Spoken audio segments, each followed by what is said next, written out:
Most welcome to all dear learners. Dear learners, today's topic is grammar. Miscellaneous question we have taken. Okay, जसं ग्रामरच्या section मध्ये do as directed. पहिलं sentence आहे what a deep thought it conveys. Identify the type of sentence.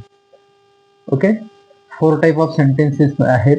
Assertive, subject verb object, interrogative, WS type verbal ज्याला म्हणतो आपण, नंतर exclamatory, exclamation mark, आणि इंट्रागेटिव्ह मध्ये इंट्रागेटिव्ह क्वेश्चन मार्क असते. आता या सेंटेन्सेस मध्ये विद्यार्थी मित्रांनो डायरेक्ट तुम्हाला काय दिसते? एक्सक्लामेशन मार्क दिसते, म्हणून this is exclamatory sentence. This is exclamatory sentence. Okay, very easy to understand. दुसरं वाक्य आहे write two compound words. Compound words म्हणजे 2 शब्द, जसं स्कूल बॅग है ना, school plus bag, combination of 2 word. त्याला नंतर क्लासमेट, क्लासमेट. ओके, असे कंपाऊंड वर्ड 2 शब्दापासून बनलेले एक वर्ड्स तयार होतो, त्याला म्हणतो आपण कंपाऊंड वर्ड. नंतर can I see the manager, I said. याचं इनडायरेक्ट नॅरेशन करायचं विद्यार्थी मित्रांनो. कसं होईल? असे एवढे रिपोर्टिंग स्पीच पहिल्यांदा दिलेलं आहे, नंतर रिपोर्टिंग वर्ब, आणि कोणत्या टाईपचं सेंटेन्स आहे? Question mark. क्वेश्चनचं करत असताना सेड बद्दल काय वापरायचं? आय आस्क,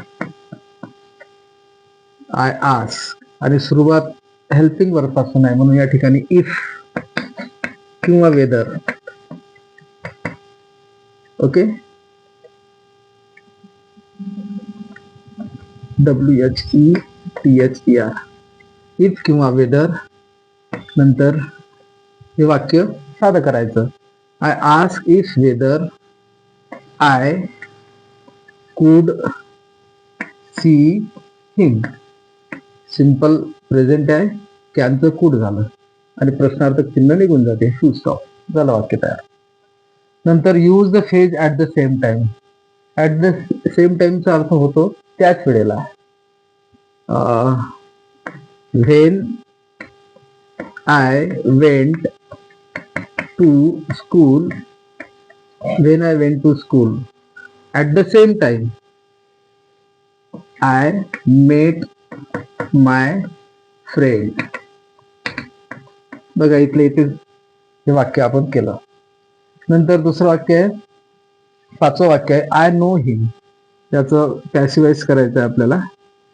हिमचं रूपांतर ही मध्ये, ही प्रेझेंट टेन्स आहे म्हणून इज. तिसरं रूप नोन, नंतर बाय, आयचं रूपांतर मी मध्ये. He is known by me. Okay, so this is all about today's lecture grammar मध्ये डू एज डायरेक्टेड. थँक्यू.